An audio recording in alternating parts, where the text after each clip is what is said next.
2,000 miles to the west of Great Britain, at the terminus of the transatlantic air routes and sea lanes, is the oldest and greatest dominion among the British family of nations, the Dominion of Canada.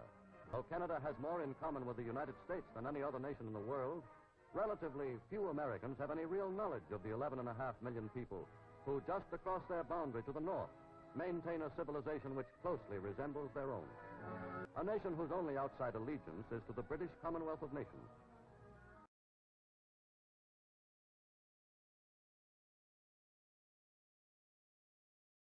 By far the greater part of Western Canada is made up of the provinces of Alberta, Saskatchewan, and Manitoba. Out of this immense region, whose soil is as rich as any in the world, comes a large part of the food upon which the mother country, Britain, subsists. 800 miles to the east, concentrated in the St. Lawrence Valley, and in the triangle that juts southward into the Great Lakes, is industrial Canada, the economic heart of the nation. Into this area has flowed most of the billions of dollars which U.S. investors have poured into Canada. Its two chief cities are the biggest in Canada. Toronto, conservative and British, has strong ties to the empire. Neighboring Montreal is cosmopolitan and predominantly French. Both are centers of the foreign trade upon which all Canada is largely dependent. French Canada, which embraces the province of Quebec and adjacent areas, is almost a nation within a nation.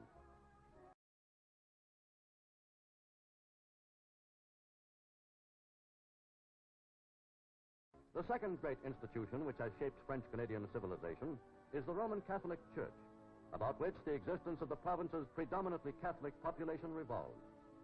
The authority which most deeply influences the life of the community has always been that of the Church.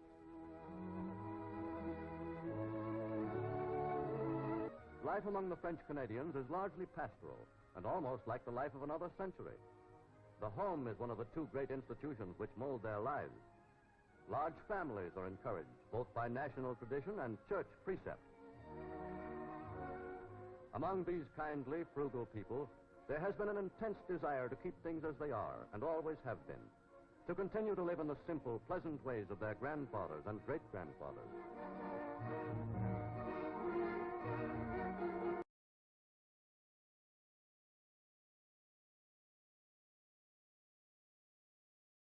Thus, the new Canada became a veritable arsenal of democracy.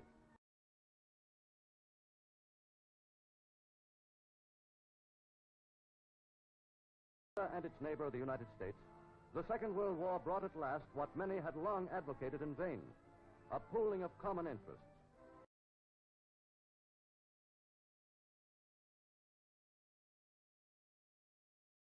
In 1940, the Ogdensburg Agreement set up permanent military partnership between these two North American neighbors.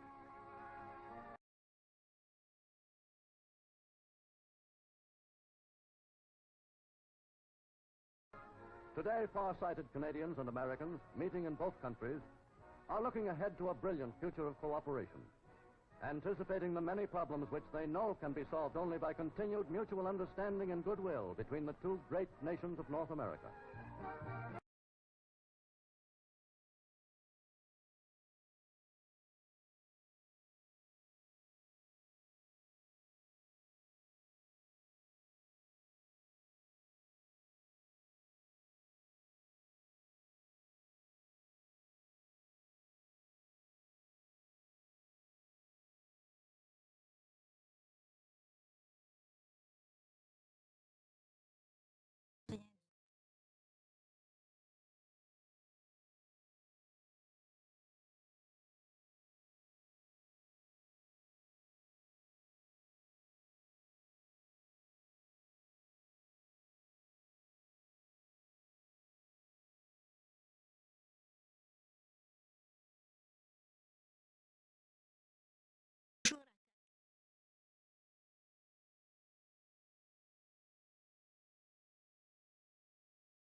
Eh bien, que les hommes continuent à s'amuser, que les hommes continuent à jeter à flot l'alcool, de façon à ce que les jeunes puissent eux-mêmes tremper leurs pauvres lèvres dans ce fleuve du plaisir.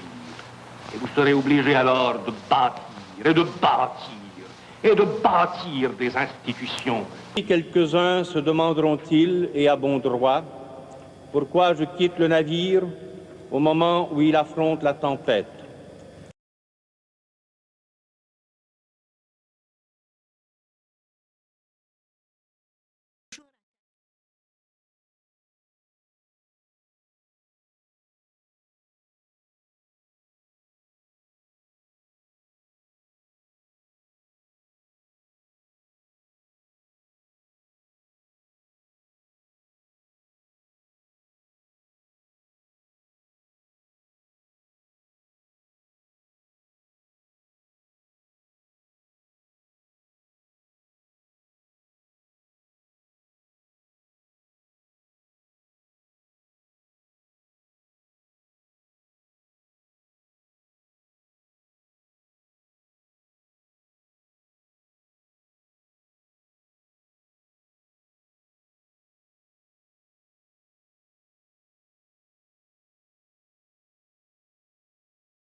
Il revient au pays en 1979. Sa santé s'est détériorée, son optimisme aussi. Ses œuvres étaient regroupées. Il ne refusait jamais les invitations d'où qu'elles viennent. Paul-Émile Léger s'éteint à la mi-novembre 1991 dans un chagrin et un respect général.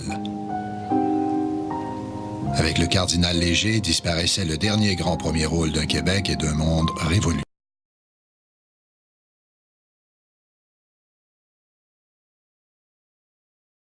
The Duplessis orphans. Their stories of physical and sexual abuse while living in the Catholic Church-run homes are already known. Now, claims of medical abuse.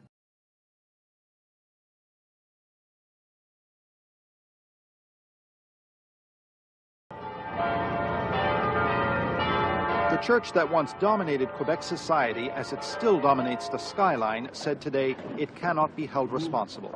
Bishop Pierre Maurice. Présenter une image. The image being presented, he says, is wrong. The church did not exploit those children. If it didn't take them in, he says, they would have been on the street. And on the orphans' demand for an apology and compensation. Regrets, the ways of giving money to everybody, and so forth. And that way we say no.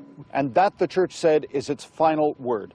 To apologize or to compensate the orphans, it said, would be a betrayal of all the good the church did, back in a period when it was the only institution helping. It began in the 1940s when the church was powerful and its ally, Maurice Duplessis, was premier. Orphans, or children of unmarried parents, were often handed over to the church, sometimes falsely diagnosed as mentally handicapped. Considering that we are talking about at most a few isolated cases. The church suggests the orphans file individual cases with the religious orders concerned. There were 20,000 orphans over 3 decades. 7,000 were confined to the psychiatric wing. 5% of them were given lobotomies. And that wasn't all. There were reports of electric shock treatments and high drug doses. They verified. And all done in the name of scientific advancement, says Rod Biano. His wife was one of the orphans. They used the orphans as guinea pigs because they didn't have no one else to do any experiments. Most orphans survived their experience, but many died at the institution. There's a new chapter unfolding in an already tragic story. It involves Quebec's so-called Duplessis orphans. Between the 1940s and 60s, thousands of children were placed under the protection of the Catholic Church. Many were sexually and physically abused. It may take months before a decision is made to dig up the remains.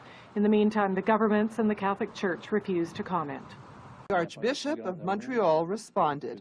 He wants case-by-case proof that the orphans were abused while they were in the care of religious orders. Hervé Bertrand says today they've supplied that proof, hundreds of letters and medical records documenting the abuse, such as beatings with a hammer and sexual assault. I heard some very painful stories today, but I'm not sure that we can say that constitutes proof.